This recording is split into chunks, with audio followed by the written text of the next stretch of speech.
Hey everyone, welcome back to the B Studio, and today I'm going to be talking about Sweet Magnolias Season 2, Episodes 5 and 6, titled Great Expectations and Find It in Your Heart.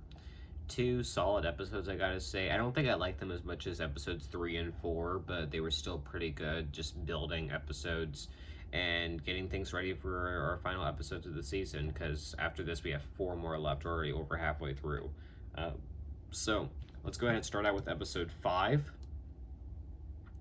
This is one of those episodes that I thought was a little bit filler, just building stuff. Not that's a bad thing. It just there wasn't anything major that happened besides one thing. I'll talk about that later. But let's just kick it off with talking about Dana Sue is labeled as the heartbreaker because she broke up with Jeremy and now it's over on social media. So yeah, that's just humor, and now everyone's calling her heartbreaker. And she does ask Eric to take over the responsibilities with the farm because she doesn't want to talk to Jeremy anymore. So yeah, we have that going on. Meanwhile, Maddie finds out who owns the parking lot behind the corner spot. It's Mary Vaughn. I mean, that's pretty obvious. Her and her husband are pretty shady when it comes to everything. Um, and Maddie wants to get to the bottom of this. She wants to, I don't know, just put Mary Vaughn in her place is pretty much is what she's trying to do.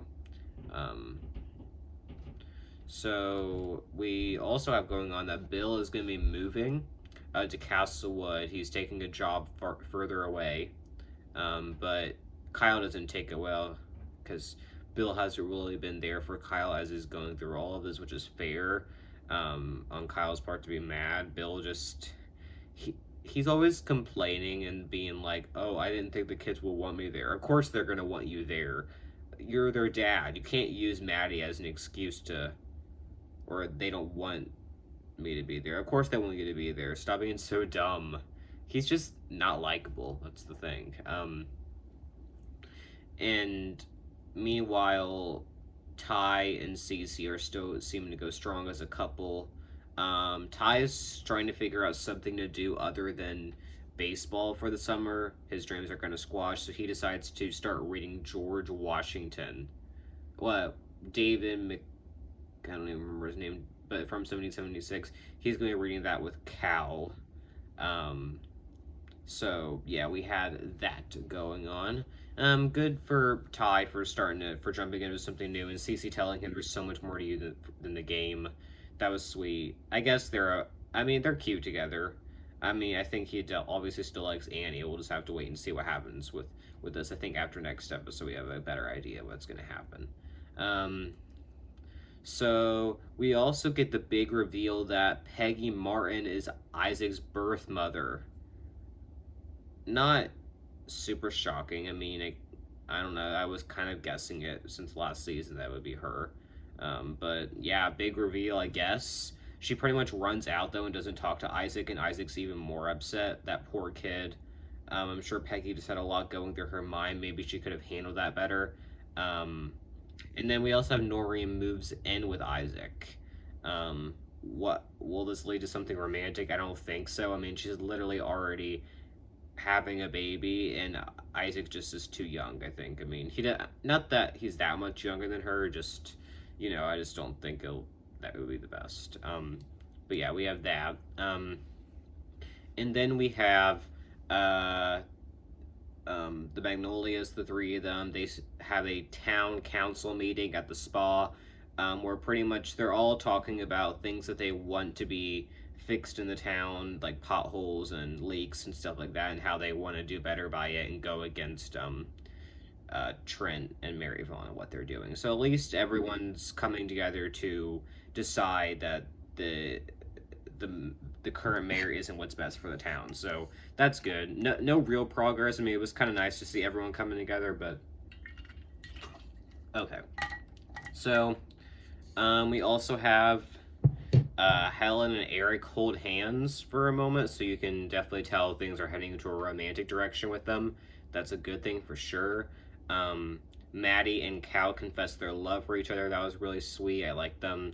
And then Ronnie makes a big gesture to Dana Sue with flowers and everything, and then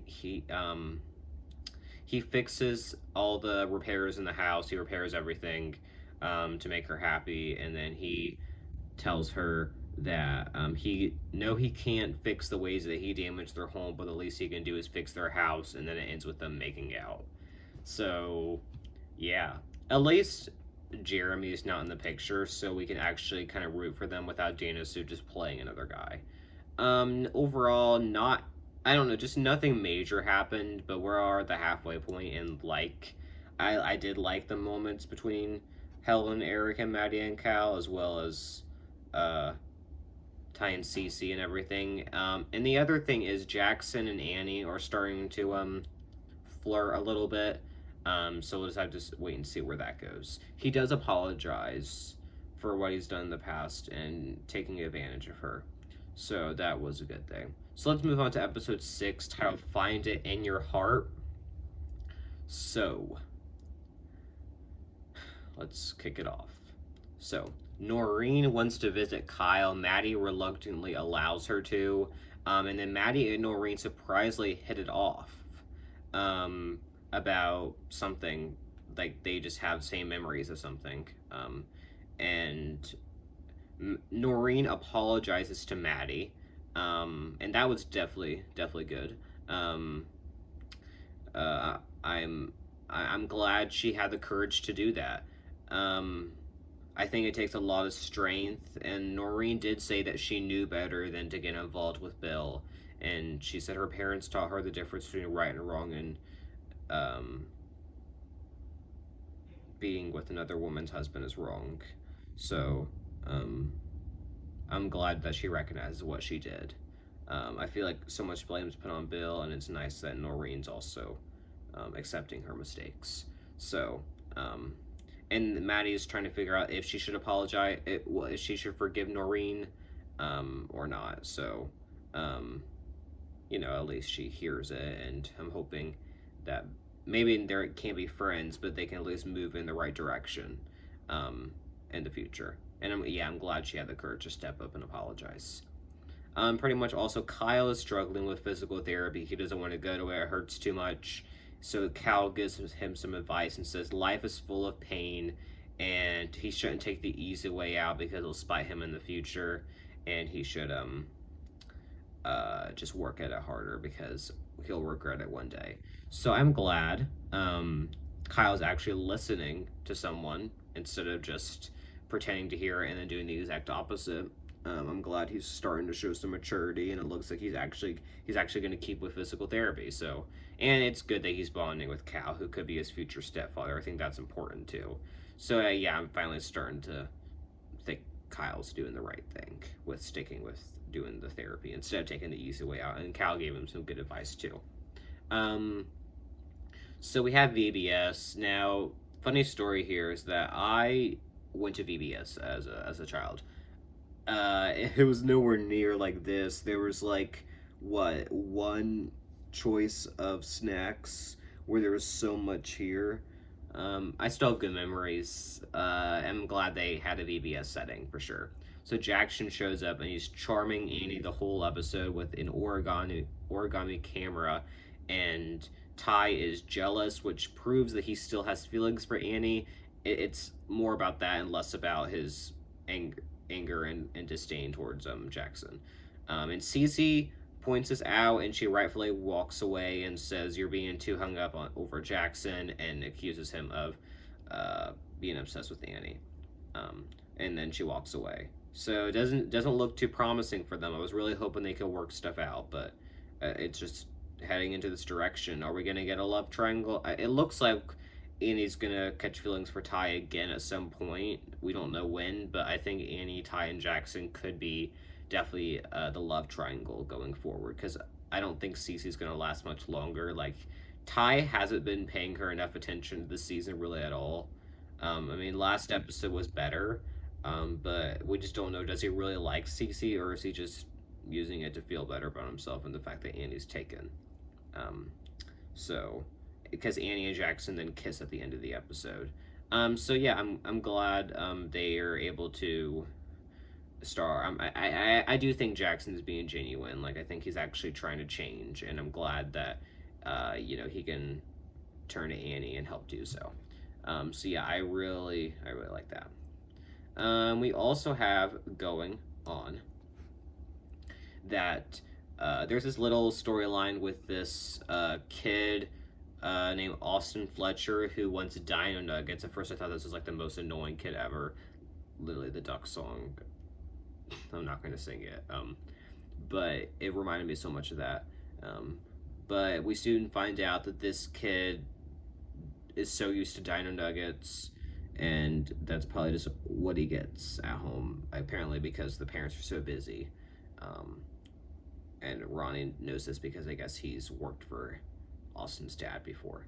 So Dana Sue puts together and makes all the meals for this little kid, and it was a sweet moment too. It was kind of like a just a random plot, but it worked. It was sweet. I'm glad we saw Dana Sue kind of showing some, because I feel like out of the three of them, she shows the least amount of well, I wouldn't say that. I'm not gonna say that. Just take back what I said. It just sometimes she's not the nicest person. But this was a nice moment for her just because it's a break from just playing two guys. So, we also have going on the subplot. They want to get rid of the mayor. We kind of have established that, so they have to get 3,000 signatures in order to get him fired. So that starts this episode, and we'll have to wait and see what happens with that. Also, Helen and Eric are still flirting. They sing karaoke on Howie's birthday. And that was, let's give them something to talk about. That's just stuck in my head. I've been singing it forever since I watched the episode. And yeah, so you can tell that their chemistry is like pouring out for sure. And Helen tells Eric that she doesn't want them to just be friends, and he says there's something he needs to tell her. So I guess we're going to finally get Eric's backstory next episode, and then they can move on to maybe going into a relationship. I'm really hoping they do so. And then the end of the episode, Noreen goes into labor. So double cliffhanger. She says it so casually too. It's funny. But yeah, I like this one a lot more than episode 5. I'm really glad we're building stuff. And yeah, so that's kind of the episode. I'm looking forward to watching the next one. I'll be back with a review for you guys soon. So anyways, I want to thank everyone for watching the studio. Like, comment, and subscribe. And bye, everyone.